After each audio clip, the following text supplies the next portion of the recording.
Boa noite a todos. O nosso tema de hoje é compromissos afetivos e liberdade. E se calhar a primeira coisa que nos vem logo à cabeça quando vimos estas duas palavras juntas, compromisso e liberdade, é que elas não combinam muito bem.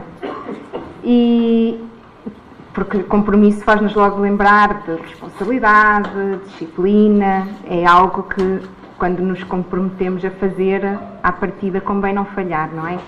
E quando falamos de compromissos afetivos, a coisa complica-se um pouco.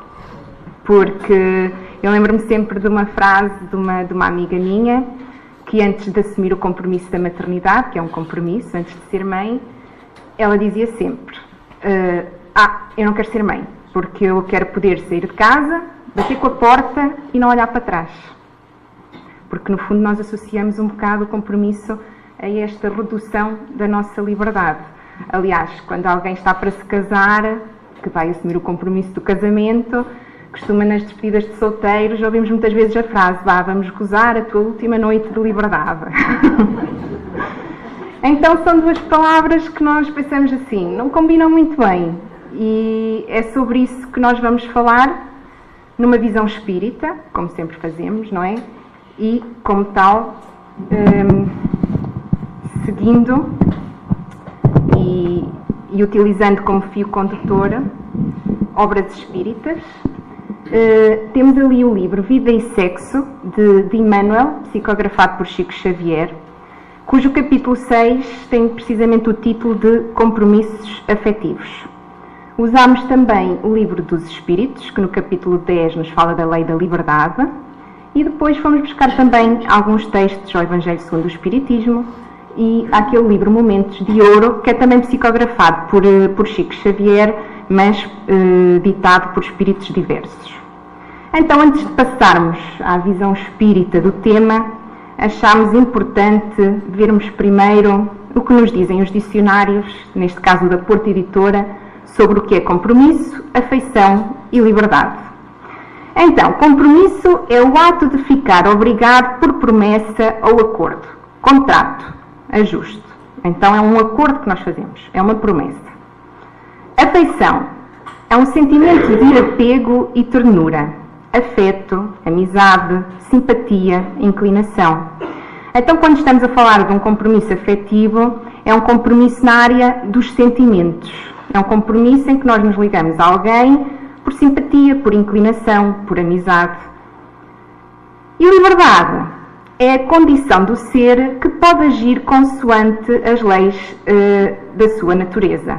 Direito que qualquer cidadão tem de agir bem, sem coerção ou impedimento, segundo a sua vontade, desde que dentro dos limites da lei.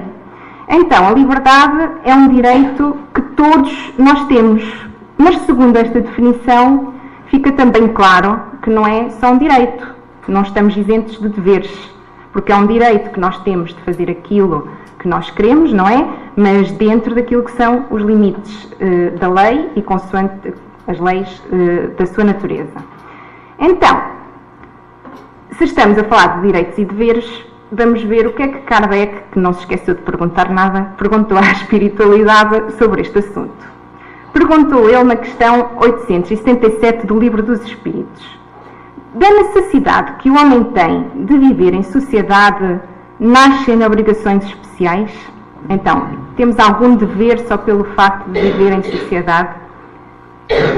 E os Espíritos responderam, certo, e a primeira de todas é a de respeitar os direitos de seus semelhantes. Aquele que respeitar esses direitos procederá sempre com justiça. Então nós aqui já vemos que só pelo simples facto de vivermos em sociedade, nós já não temos liberdade absoluta. Nós temos que respeitar os direitos do nosso próximo, do nosso semelhante. Então aquela ideia que nós temos que o compromisso afetivo nos tira alguma liberdade, como falámos no início, não deixa de ser verdadeira porque pelo simples facto de vivermos em sociedade já não temos liberdade absoluta, correto? E Kardec perguntou ainda, na questão 878, podendo o homem enganar-se quanto à extensão do seu direito, que é o que lhe fará conhecer o limite desse direito. Porque nós podemos perguntar, então, mas como é que eu vou saber qual é aquele limite que eu não posso transpor porque já estou a desrespeitar o meu próximo? E os espíritos responderam: o limite do direito que, com relação a si mesmo, reconhecer ao seu semelhante em idênticas circunstâncias e reciprocamente. O que é que quer isto dizer assim de uma forma mais simplificada? Quando tivermos dúvidas de até onde é que podemos ir com o outro, vamos colocar-nos no lugar dele. Vamos imaginar a mesma situação, exatamente as mesmas circunstâncias, não é? E vamos pensar naquilo que sentiríamos, de como é que iríamos reagir se ele nos fizesse aquilo que nós estamos a pensar fazer a ele. E dessa forma nós vamos conseguir entender qual é o limite de até onde é que podemos ir. Ainda no Evangelho segundo o Espiritismo, no capítulo 17, item 7, também nos fala sobre deveres. E diz-nos assim: o dever íntimo do homem fica entregue ao seu livre-arbítrio. O aguilhão da consciência, guardião da probidade interior, o adverte e sustenta, mas muitas vezes mostra-se impotente diante dos sofismas da paixão. Fielmente observado, o dever do coração eleva o homem. Como determiná-lo, porém, com exatidão? Onde começa ele e onde termina? O dever principia para cada um de vós exatamente no ponto em que ameaça a felicidade ou a tranquilidade do vosso próximo. Acaba no limite que não desejais ninguém transponha com relação a vós. Então, isto vem ainda ajudar a compreender melhor como é que nós devemos entender qual é o nosso direito e quais são os nossos limites. Sempre que, de alguma forma, as nossas atitudes possam desequilibrar ou interferir com a felicidade do nosso próximo, é porque nós já temos o dever de parar, porque estamos a ir longe demais. E também termos-nos sempre a nós como bitola, digamos assim. Ou seja, se nós não gostávamos que nos fizessem a nós, não vamos fazer aos outros. Este texto é precisamente o texto com que inicia o capítulo 6 do livro Sexo e Destino, de que falámos há pouco. E em que contexto é que surgiu este livro? O livro foi escrito no ano de 1970, numa época em que os relacionamentos afetivos começaram a ser um pouco... o conceito de relacionamento afetivo começou a ser um pouco modificado. Foi ali naquela década, finais da década de 60, inícios da década de 70, em que surgiu um novo conceito, que era o conceito do amor livre. Ou seja, começou-se a desvalorizar a importância do tempo de namoro, de que se falou aqui numa palestra há umas semanas atrás, de conhecermos muito bem a outra pessoa antes de partirmos para algo mais sério, e começou-se a achar que seria melhor deixar uma porta aberta. Vamos experimentar primeiro, ver o que acontece, e se não correr bem, cada um vai para o seu lado. E não estamos assim... Hoje não estamos tão diferentes desse cenário que começou nessa época, não é? E foi nesse contexto que Emmanuel escreveu na altura o livro, e ele começa por dizer o seguinte: a guerra, efetivamente, flagela a humanidade, semeando terror e morticínio entre as nações. Entretanto, a afeição erradamente orientada, através do compromisso escarnecido, cobre o mundo de vítimas. Isto é um bocado preocupante, porque mostra-nos a gravidade da situação de levarmos os compromissos que assumimos no campo afetivo com leviandade. Porque Emmanuel está aqui a comparar as vítimas de um relacionamento mal orientado a um cenário de guerra. Por isso ele mostra-nos aqui claramente que é uma situação preocupante e para a qual nós devemos olhar com cuidado. Também nos deixa uma mensagem de esperança, porque logo de seguida ele diz-nos que as leis do universo esperar-nos-ão pelos milénios afora, mas terminarão por se inscreverem a caracteres de luz em nossas próprias consciências. E essas leis determinam amemos os outros qual nos amamos. Por isso ele diz, ok, podemos ainda estar longe, aqui, neste planeta em que nos encontramos, mas um dia nós iremos compreender o significado do verdadeiro amor e que não é esse o cenário que devemos desejar para nós.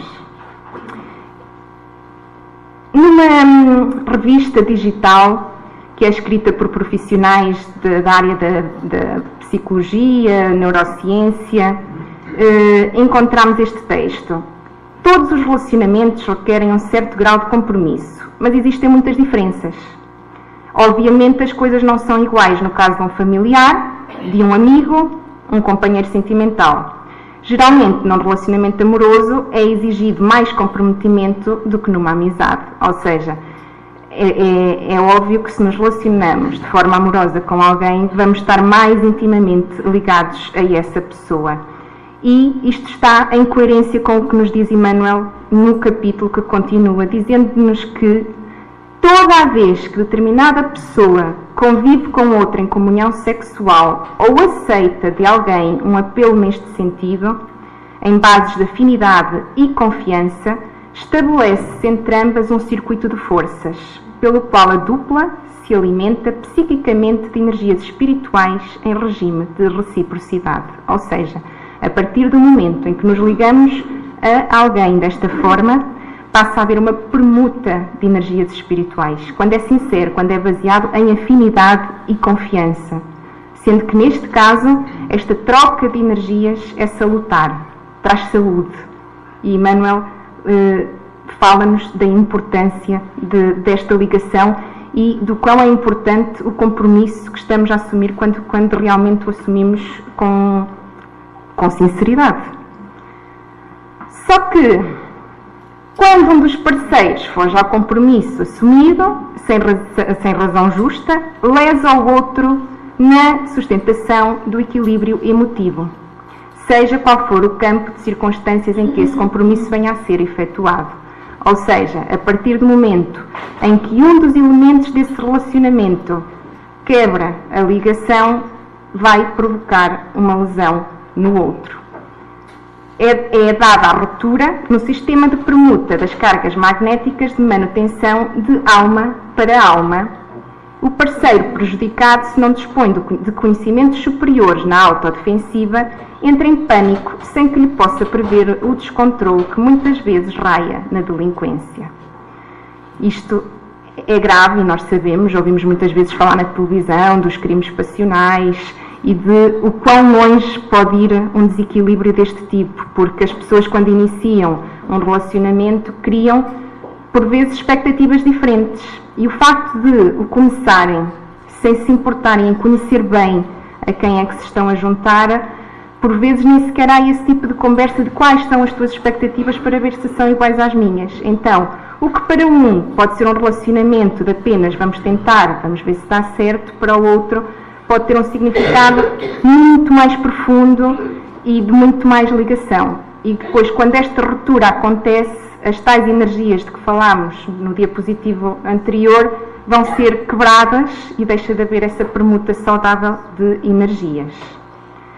Tais resultados da imprudência e da invigilância repercutem no agressor, que partilhará das consequências desencadeadas por ele próprio, debitando-se-lhe ao caminho a sementeira partilhada de conflitos e frustrações que carreará para o futuro. Então, aqui Emmanuel fala-nos claramente da lei de causa e efeito. Tudo aquilo com que o outro ficar comprometido por cometer algum tipo de crime, seja ele qual for, no limite homicídio ou até suicídio, seja qual for a situação em que o outro se coloque pela lesão que lhe foi provocada, o agressor, digamos assim, que é o tema que é aqui utilizado, a pessoa que provocou isso também irá ter que responder e fica de igual forma comprometida. É a lei de causa e efeito. A justiça divina alcança também os contraventores da lei do amor e determina se lhes instala na consciência os reflexos do saco afetivo que perpetram contra os outros. Porque isto é assim, não é Deus que depois nos vai castigar no futuro por termos feito aquilo com o nosso semelhante, não é? Fica impresso na nossa própria consciência e um dia nós vamos entender que aquilo que fizemos foi errado e vamos ter que expiar. Se não for na própria vida em que nos comprometemos, será numa reencarnação mais à frente. Mas irá acontecer, isso é certo, porque semeamos, fala ali na sementeira, e é o que nós semeamos, vamos ter que colher os frutos, de acordo com o que semeamos. E é por isso que no livro Momentos de Ouro, a espiritualidade nos adverte: não comeces um romance de carinho a dois quando não possas e nem queiras manter-lhe a continuidade. Então, se em consciência nós até sabemos que não é para ser algo sério, adverte-nos a espiritualidade que é melhor não assumirmos o compromisso. Para que não sejamos mutilados psíquicos, urge não mutilar o próximo. Porque se entramos por uma brincadeira, por algo que é muito ligado ao campo só das sensações, das paixões, daquilo que é físico, podemos ir nos comprometer, porque o outro pode não o estar a ver da mesma forma, como eu disse ainda há pouco. Por isso temos de ter muito cuidado, porque caro é o preço que pagamos pelas lesões afetivas que provocamos nos outros. Então, estamos aqui a falar de lesões afetivas. Vamos ver um bocadinho melhor que tipo de lesões é que podem ser estas lesões afetivas. Ainda no livro Momentos de Ouro, diz-nos a espiritualidade: o amor, sem dúvida, é a lei da vida. Mas não será lícito esquecer os suicídios e homicídios, os abortos e crimes na sombra, as retaliações e as injúrias que dilapidam ou arrasam a existência das vítimas expoliadas do afeto que lhes nutria as forças, cujas lágrimas e aflições clamam perante a divina justiça, porque ninguém no mundo pode medir a resistência de um coração quando abandonado por outro, e nem sabe a qualidade das reações que virão daqueles que enlouquecem na dor da afeição incompreendida quando isso acontece por nossa causa. Nós podemos não ter a noção do que a outra pessoa poderá ser capaz de fazer quando é usada de uma forma tão profunda, quando as expectativas delas são deixadas por terra e quando se sente completamente abandonada. E aqui fala-nos em crimes graves: homicídio, suicídio, aborto. E nós sabemos que isto é uma realidade, porque ouvimos as notícias na televisão. E diz aqui que é muito grave quando isso acontece por nossa causa. Chico Xavier dizia: fico triste quando sou ofendido, mas ficaria muito mais triste se fosse eu o ofensor, porque magoar alguém é terrível. E é assim que nós nos devemos sentir, porque às vezes depois passamos uma encarnação inteira sem encontrar a pessoa certa. Às vezes entramos em ciclos, acontece-nos sempre a mesma coisa. Todas as pessoas que aparecem na nossa vida, achamos nós, são todas pessoas erradas, não é? É sempre igual, acontece-me só a mim. Pareço um ímã para este tipo de pessoas. Mas, se calhar, é fruto de algo que fizemos lá no passado e que agora vem na nossa bagagem e que nós temos que aceitar com resignação. E tentar passar na prova, com paciência, e entender que se está a acontecer não é por acaso, porque nada acontece por acaso. Então, certamente que muitos desses delitos que alguém muito magoado cometeu, tipo um suicídio, por exemplo, ou um aborto, certamente que muitos desses delitos não estão catalogados nos estatutos da sociedade humana. Porque ninguém vai preso ou é julgado porque alguém que ele amava ou que ela amava se suicidou. A lei humana não prevê isso, não vai julgar ninguém. Nós até costumamos dizer: olha, que ato de loucura, foi-se suicidar por amor. Mas fica por aí, não há nenhuma lei que vá julgar a outra pessoa. Entretanto, não passam despercebidos nas leis de Deus que nos exigem, quando na condição de responsáveis, o resgate justo. Nas leis divinas não fica impune. E mais uma vez, não é porque Deus nos vai castigar. É porque nós criámos essa situação e ficámos comprometidos. Então, tangendo este assunto, lembramos-nos automaticamente de Jesus, perante a multidão e a mulher sofredora, quando afirmou perentório: aquele que estiver isento de culpa, atire a primeira pedra. Quer isto dizer o quê? Que todos nós temos comprometimentos nesta área.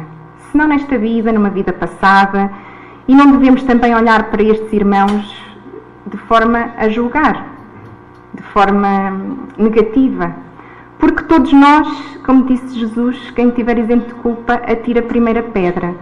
E, para deixar isto bem claro, no livro Momentos de Ouro, diz-nos a espiritualidade.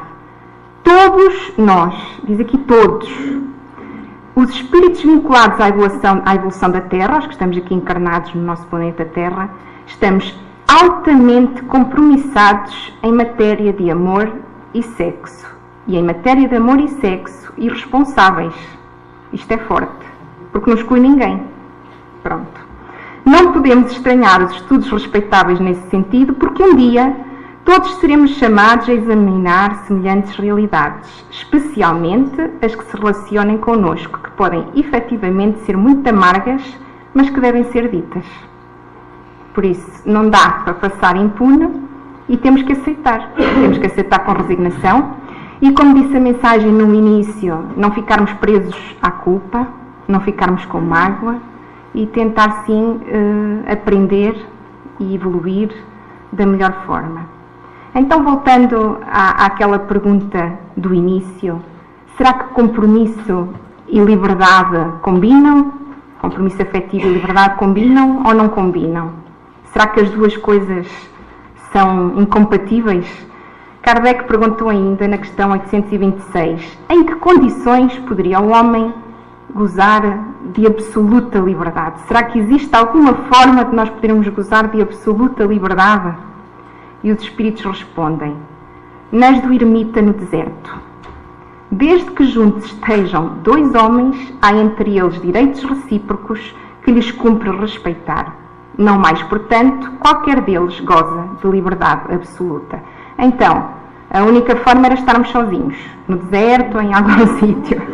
Porque desde que existam dois homens, já temos que respeitar o nosso próximo, ok? Ninguém goza de liberdade absoluta. Mas será que isto é negativo? Nós é que tendemos a olhar muito para as coisas de forma negativa. Porque isto não é negativo, o que nos está aqui a ser dito. Porque se nós fôssemos lá um ermita no deserto, nós estávamos estagnados, parados no tempo. Não conseguíamos evoluir, não avançávamos, não partilhávamos nada com ninguém, não aprendíamos nada de novo. Quando nós estamos em sociedade, quando nós, principalmente, nos relacionamos afetivamente com os outros, aí é onde nós treinamos a paciência, a tolerância, a humildade, o orgulho, o egoísmo e tantas outras coisas que temos para trabalhar. E é dessa forma que nós vamos avançando. Então, este não gozar de liberdade absoluta não é algo mau, é algo de muito bom e que nós temos que agradecer muito por termos esta possibilidade e não sermos os ermitas lá no deserto. O problema é a forma como as pessoas gerem, por vezes, as relações afetivas e problemas ainda mais graves, que é o facto de não se conhecerem a si próprios, de terem falta de autoestima. E diz-nos aqui a revista digital de que falámos há pouco, que geralmente ambas as partes do relacionamento vão tentar cumprir as expectativas do outro. Isso, no entanto, pode acabar sendo feito às custas das necessidades de cada um dos elementos do casal. E esta forma de agir costuma causar uma sensação de estar sendo alienado pelo outro e, finalmente, de não se sentir livre. Na verdade, nós próprios é que causamos esta sensação de falta de liberdade quando nos ligamos afetivamente num relacionamento amoroso a alguém. Porquê? Porque tentamos mostrar à outra pessoa não a realidade, mas algo que corresponde às expectativas que ela tem de nós. Então, no início é tudo muito bonito, por isso é que nós queremos dizer, não, no início é tudo muito bonito, porque nós, na verdade, ainda não estamos a mostrar bem aquilo que somos, e daí a importância de nos conhecermos bem antes de assumirmos um compromisso nesta área. E esta é uma das causas que leva a que depois os relacionamentos não sejam o relacionamento saudável que nós desejamos e levem a desequilíbrios tão grandes como os que tivemos aqui a falar. E ainda existem casos mais graves, casos de pessoas viciadas em relacionamentos, que deixam diariamente a sua dignidade e amor próprio na área dos achados e perdidos. Eu achei esta frase muito interessante, porque há pessoas que preferem estar mal acompanhadas do que estar sozinhas. Têm necessidade de estar com alguém. E então praticam um apego afetivo ao mesmo tempo tóxico e destrutivo. São perfis caracterizados por uma clara imaturidade emocional, com o qual o amor se transforma de repente num amargo substituto com graves efeitos colaterais. Assim, e como costuma acontecer com qualquer outro tipo de vício, não é nada fácil romper com um hábito alimentado por essa feroz necessidade, a de ser parte de alguém para nos sentirmos completos, nutridos e realizados. É como o vício do álcool, da droga, qualquer outro vício. É a necessidade de estar com alguém para nos sentirmos completos. E é difícil, como eles dizem aqui, romper com este ciclo. E muitas vezes o que temos não é um relacionamento de todo aconselhável. É como diz ali, é tóxico e destrutivo. Isto é fruto de quê? É fruto de uma baixa autoestima, da falta de amor próprio. Daí que quase não passa uma palestra em que nós não falemos de reforma íntima, da necessidade de nos conhecermos a nós próprios, de estarmos muito bem resolvidos connosco mesmos, de trabalharmos a nossa autoestima. E dessa forma podemos, com certeza, ter um relacionamento saudável. E, falando em relacionamento saudável, o que é isso de ter um relacionamento saudável? De forma simplificada, podemos definir um relacionamento saudável como aquele que dá igualdade de oportunidades aos envolvidos e que harmoniza o ambiente. É simples. É aquele tipo de relação em que há respeito, autonomia, carinho, atenção e liberdade em doses equilibradas. Então o segredo está em ter tudo isto com equilíbrio. Muitas vezes não é fácil, porquê? Porque nós tendemos a pensar que temos todos que pensar da mesma forma. Temos todos que ter as mesmas ideias. Nós não temos que ter todas as mesmas ideias, nem pensar todos da mesma forma. Nós temos é que saber respeitar as divergências e chegar a um ponto onde nós nos sentimos bem com essas divergências. Isto tudo se consegue conversando e conhecendo, não só o outro, conhecendo-nos também a nós próprios. Então, nesta página dos psicólogos de São Paulo, eles dão assim algumas dicas de como construir um relacionamento saudável. Estimular a empatia, a capacidade de entender o próximo, colocar-se na sua posição e compreender o contexto das suas motivações, atitudes e visão do mundo. Isto tudo está muito em coerência com o que nós falamos ali da literatura espírita, que é respeito ao próximo, conhecer o próximo, falarmos e saber quais são as suas motivações, quais são as suas expectativas antes de assumirmos um compromisso com alguém. Saber ouvir. Isto é uma parte um bocado difícil. Nós gostamos mais de falar do que de ouvir. E então, se soubermos ouvir, se trocarmos experiências, ouvirmos com emoção, acima de tudo, um relacionamento saudável é algo que tem a ver com as emoções do coração, não com as sensações físicas, não com as paixões. Então, tentar compreender o que o outro tem a dizer. Pode ser diferente, mas temos que saber respeitar. Às vezes temos religiões diferentes, por exemplo. Não faz mal, temos é que respeitar isso. E temos que acordar isso antes de nos unirmos. Não é depois que vamos a descobrir, tu não és da minha religião, então já não quero. Não, estas coisas têm que ser feitas pela ordem certa. Não é? Reconhecer o poder do silêncio. Fazer assim como André Luís. Quando não tivermos nada de bom para dizer, bebemos um bocadinho de água e não engolimos. Até que nos passa aquela hora assim de maior, daquela hora da raiva. Porque o silêncio apaga um incêndio perante uma situação drástica.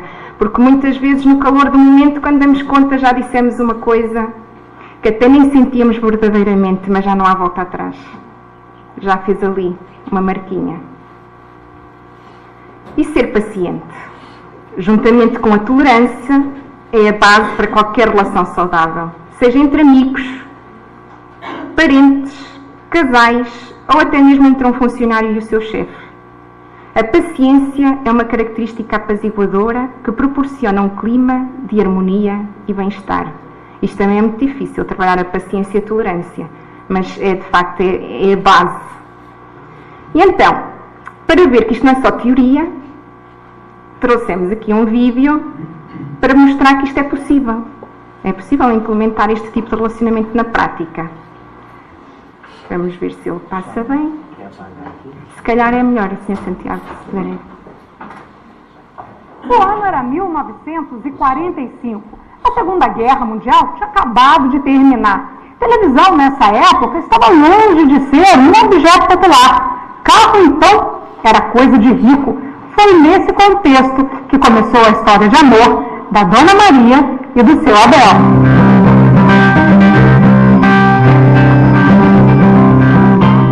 No bate-papo na praça, desculpa um caso de amor que renasce a cada dia. 70 anos se passaram desde que seu Abel viu Dona Maria pela primeira vez. Ele lembra direitinho desse momento. Chegou um casal de mineiro. Aí eu falei assim, eu vou lá. Aí eu cheguei lá, olhei assim, vi ela assim, o pai dela muito bravo. E eu disse, mas como é que eu faço para eu poder dar uma conversadinha, né? Eu fui pra gente fui ali, conversando com o velho e tal. E passando pela chapa, eu falei assim, olha, se você quiser, da minha parte eu aceito. Isso foi em Goiás. Lá mesmo sustentou a mulher com o dinheiro que tirava da lavoura. Dona Maria ajudava.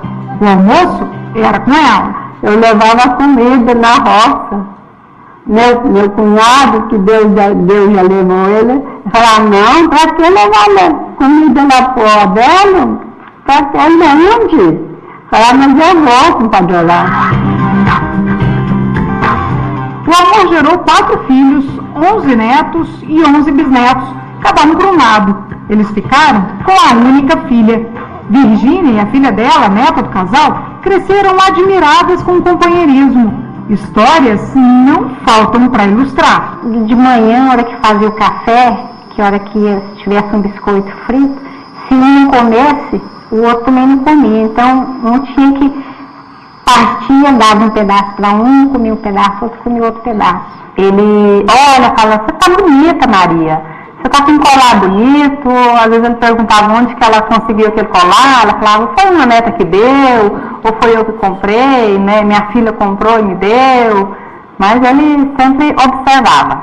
Carinho, amor, respeito e paciência foram palavras que escutei durante toda a conversa. Para mim foi uma coisa que sabe. O segredo é esse, é se tiver amor, né? Se não tiver amor, não fica. Aos 89, ele é bastante lúcido. Ela, nem tanto. Há 2 anos descobriu que sofre de Alzheimer. Vez ou outra esquece quem ele é. Parece história de cinema, mas a cada dia uma nova conquista. Ficar longe um do outro? Nem pensar. Quer ficar. Tem que ser nós dois juntos, né?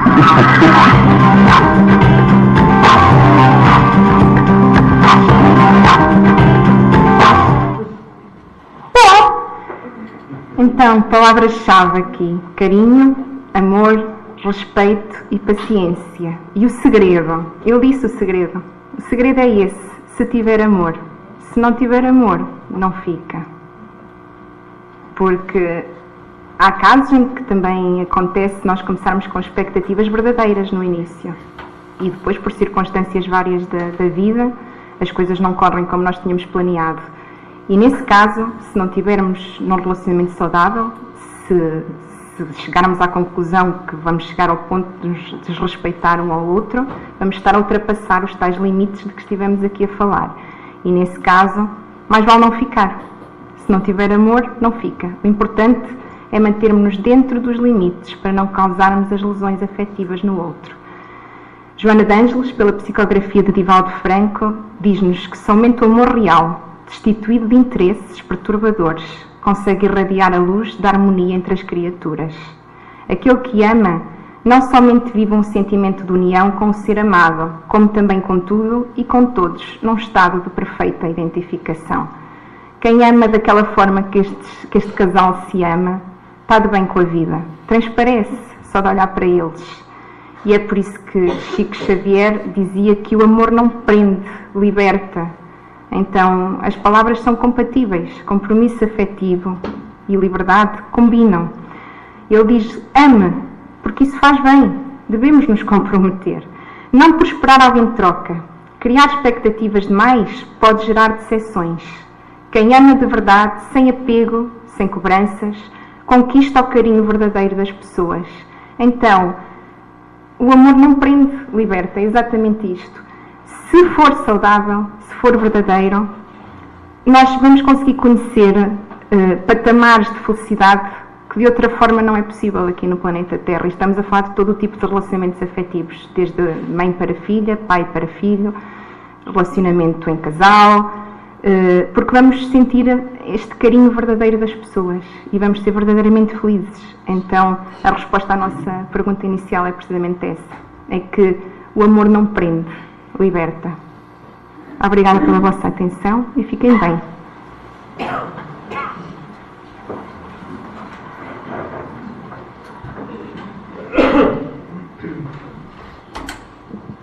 Antes de fazermos a nossa prece final,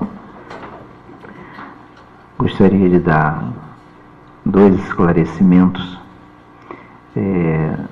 Na semana passada, nós tivemos aqui uma senhora que não sentiu-se tão bem, ela passou mal, né?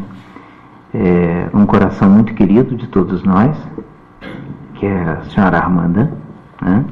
É uma senhora diabética de muitos anos e ela teve uma queda do açúcar no sangue, que é chamado de uma hipoglicemia ou uma hipoglicemia.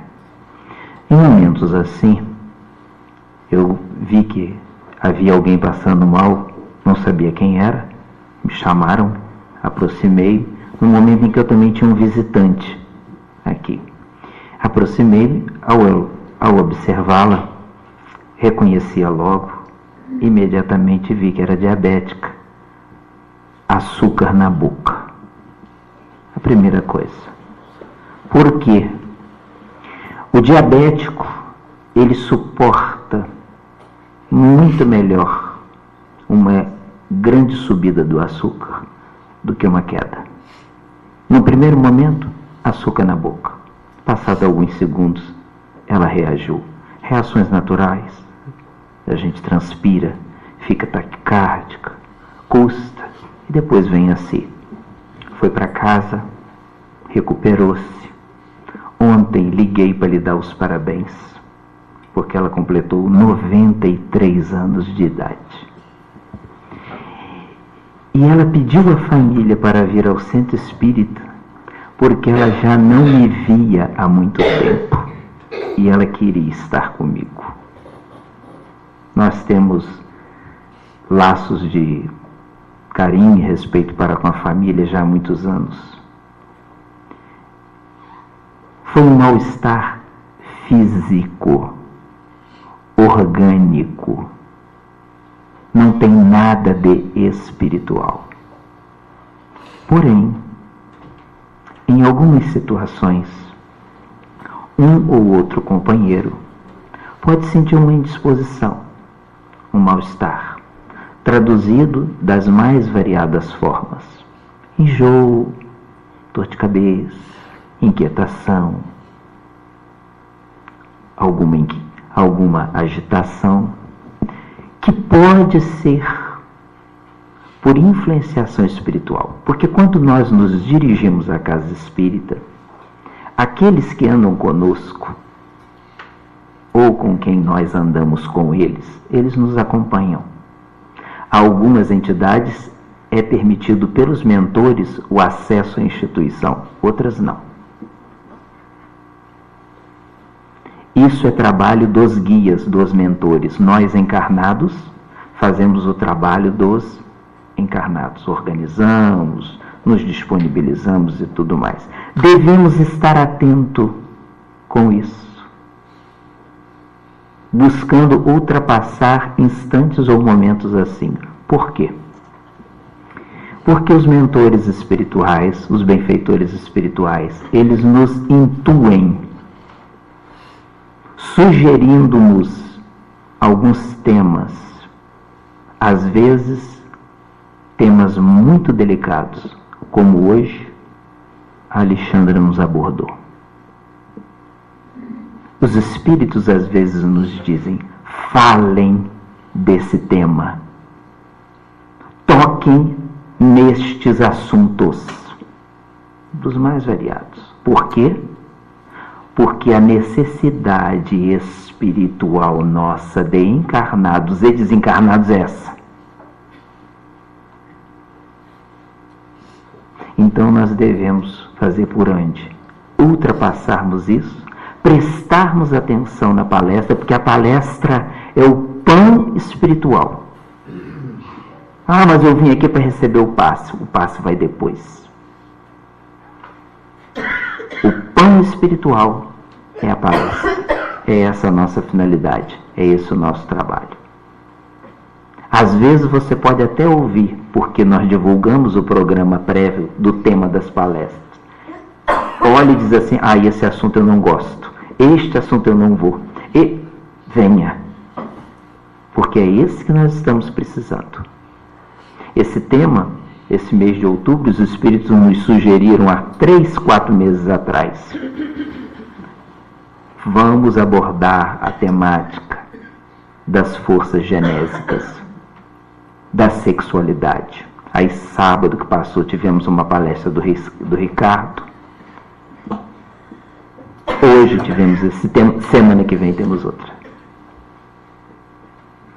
Em situações assim, devemos ultrapassar. Se não estamos tão bem, levantamos, assistimos a palestra de pé. Tomamos um pouco de ar e aquilo passa. Vamos orar então.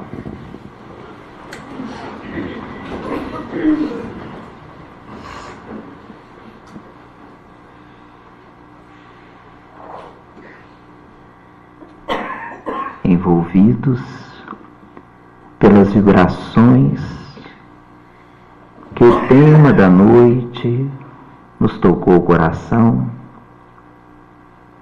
dirigimos o nosso pensamento, os nossos sentimentos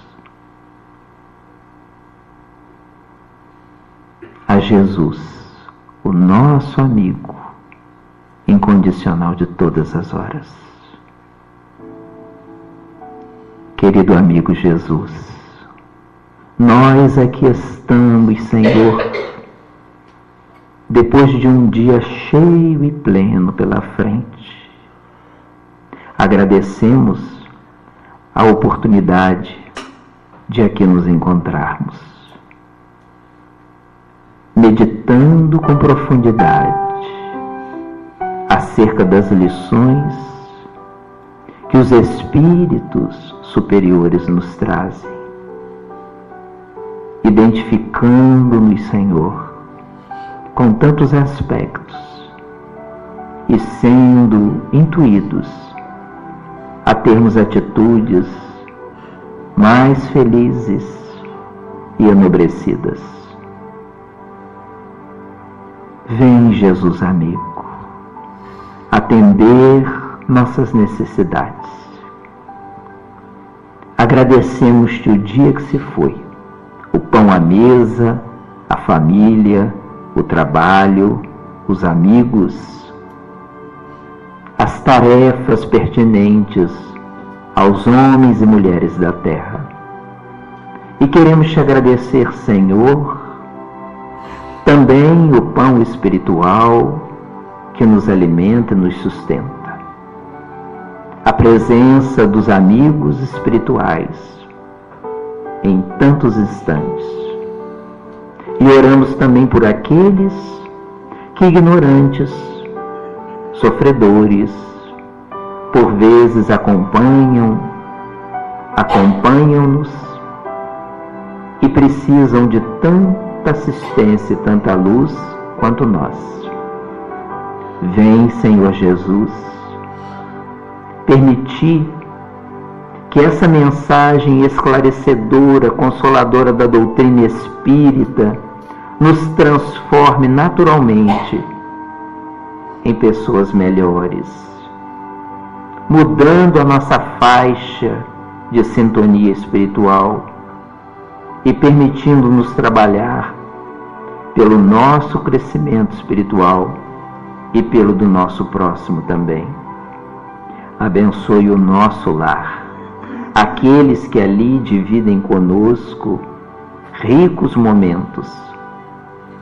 Abençoe, Senhor, nossos pedidos, nossas súplicas, muitas delas que nos dirigiram até hoje, até esta casa. E permita-nos que, através da sua misericórdia, da sua assistência, possamos ser beneficiados pelo seu amparo. Agradecidos que estamos,